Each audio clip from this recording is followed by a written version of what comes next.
لیلۃ القدر کیا ہے؟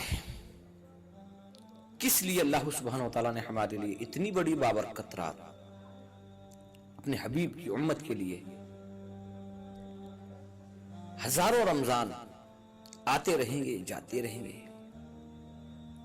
بہت ساری لیلۃ القدر ہماری زندگی میں آتی رہی اور جاتی رہی۔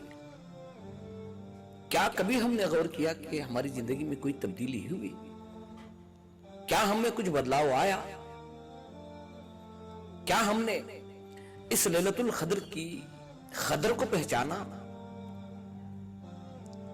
اللہ سبحانہ و تعالیٰ نے کہا 1000 مہینوں سے بھی تمہارے لیے افضل ہے، 1000 مہینوں سے زیادہ تمہارے لیے اس میں عبادتوں میں، دعاؤں میں درجات کو بڑھایا گیا ہے۔ لیکن اکثر بہت سارے لوگ یہ رات آنے کے باوجود بھی اس رات کی فضیلت سے محروم ہو جاتے ہیں۔ بہت ساری روایتوں کے اندر آیا ہے اور فقہاء اکرام بھی فرماتے ہیں، بہت سارے لوگ ایسے ہوتے ہیں جو اس بابرکت لیلۃ القدر کی رات میں بھی دعاؤں سے، اس کی فضیلتوں سے محروم ہو جاتے ہیں، اور اس رات ان کی دعاؤں کو رد کر دیا جاتا ہے۔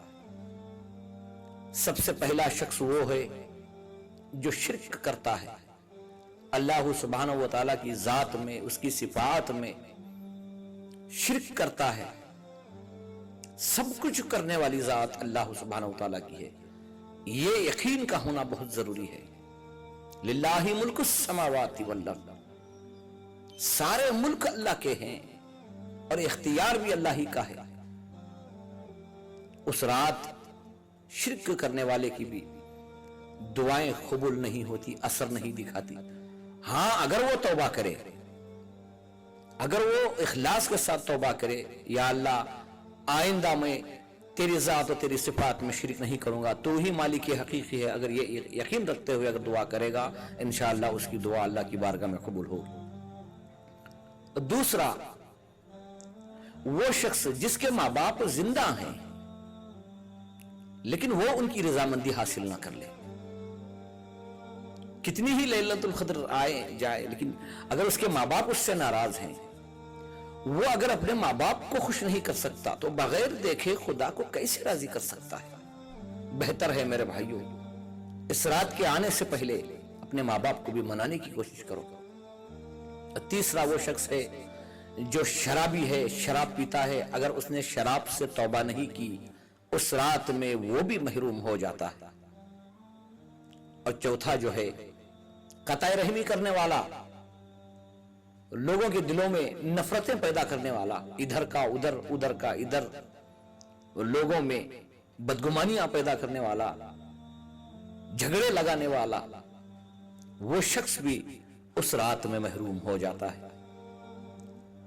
اور چوتھا، اپنی تجارت میں جھوٹی قسمیں کھانے والا، تجارت کے معاملات میں بار بار قسمیں کھانے والا، جھوٹی قسمیں کھانے والا، وہ شخص بھی اس رات میں، اس رات کی رحمتیں، برکتیں، مغفرتیں جو ہیں اس سے محروم ہو جاتا ہے۔